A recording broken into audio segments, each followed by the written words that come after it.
and the patches have definitely helped a lot. I mean, if you compare the state of the game to what it was like, I don't know, 3, 4, 5, 6 months ago, Yeah, we know. it's definitely a lot better.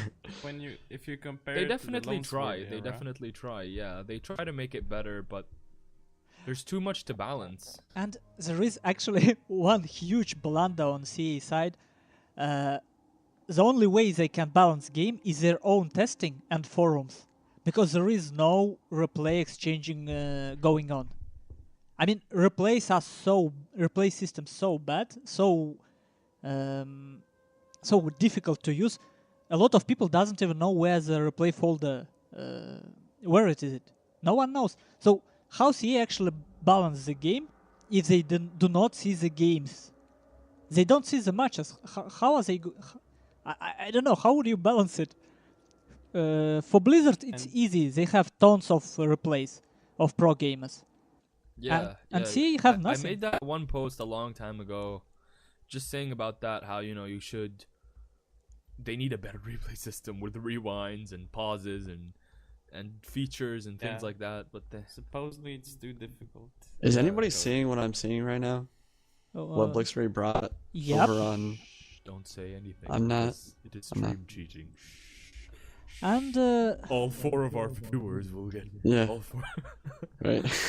So yeah, another downside to the avatar system that there's no way you can balance it. Just think about it. You can. You just have to constantly do it. You can't. He's right. You can't balance it. Yeah. How For example, in StarCraft, a higher tiered player, like a gold player in StarCraft, the advantages that he has over a silver or bronze player is nothing. The only advantage he has is experience, playtime, awareness, micro.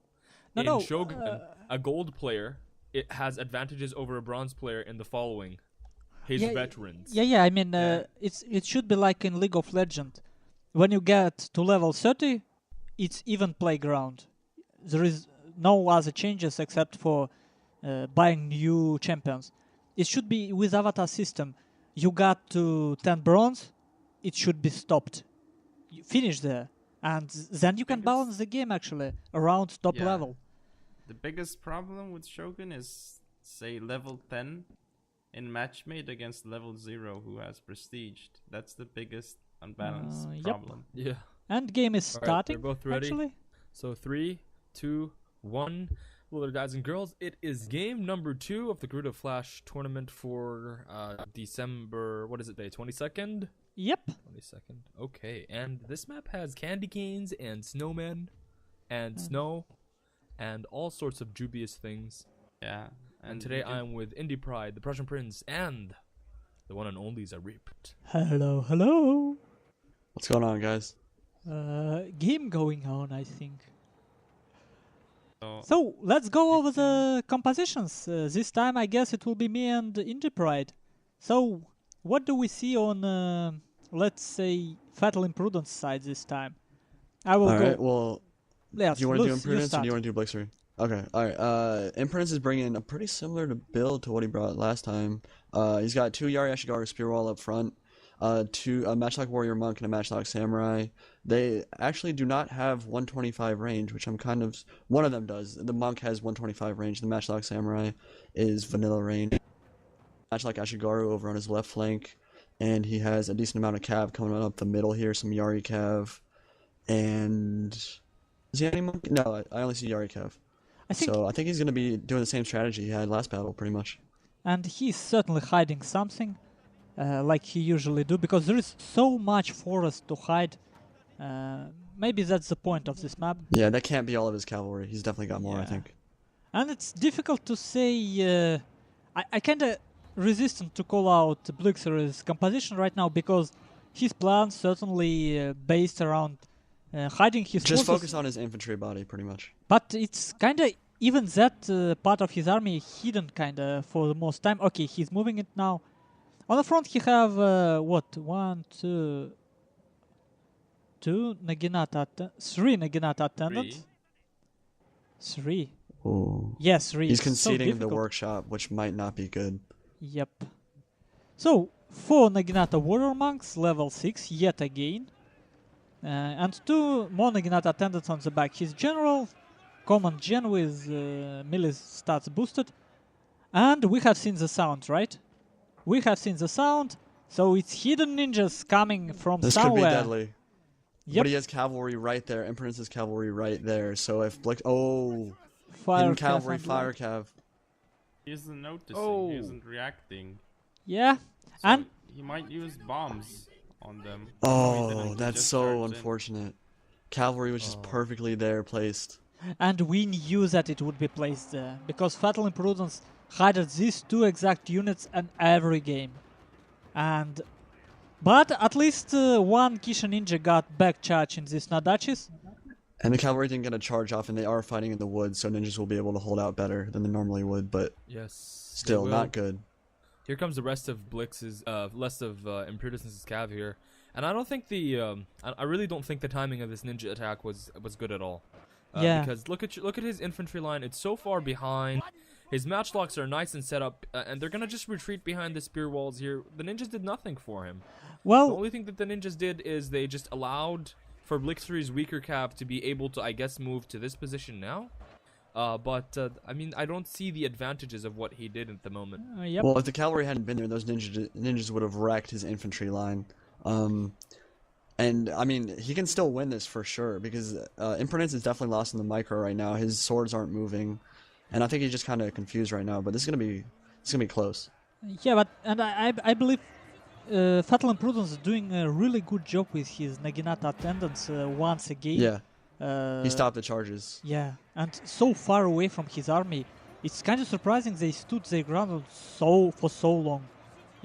Look at those matchlock Ashigaru here on the left flank from Imprudence, shooting the cav of Blixerie, who is now has now pretty much lost most of his cav, and now his infantry is fighting spears. And yeah, He might have it feels success on the over. infantry front though. No, he will not. Nah, because Imprudence can just Banzai whenever his no-dachis get down to the bottom, and that will give him time for his cavalry to get around. Again, Blixerie has no cavalry left on the field, really. And there is still too much luck that can kite uphill. Kinda. Yeah, those matchlocks have a really good firing angle. Oh, it's mass wavering right now. So, yeah, that's your high risk, high reward build, and Blixerie didn't sort it out that well, unfortunately. And I mean, how could he not expect these spears of Shizugataki and fire cavalry? It's kind of Fatal Imprudence bringing the same build every game because he used it well, very good. He's very good with it, as we can see. I think it all came down to timing, really. Blixerie didn't really use his ninjas. Like, even if there was no cav there, sure, he would have been able to do a lot of damage to the line, but his main body was so far away. Like, he didn't even try to go for the workshop. He didn't try to contest the middle. It's almost like he made it seem like there was a hidden unit. Yep, I would and have then definitely chat. been wondering why he didn't sort of engage. If I was him, I would have pushed my main line forward, waited for those matchlocks to get some shot off, get my opponent distracted a little bit, and then move my ninjas in and do some serious damage to the back. Yep. Well, it's kind of in chat. Blixerie told that he actually forgot about that cavalry of Fatal Imprudence. Well,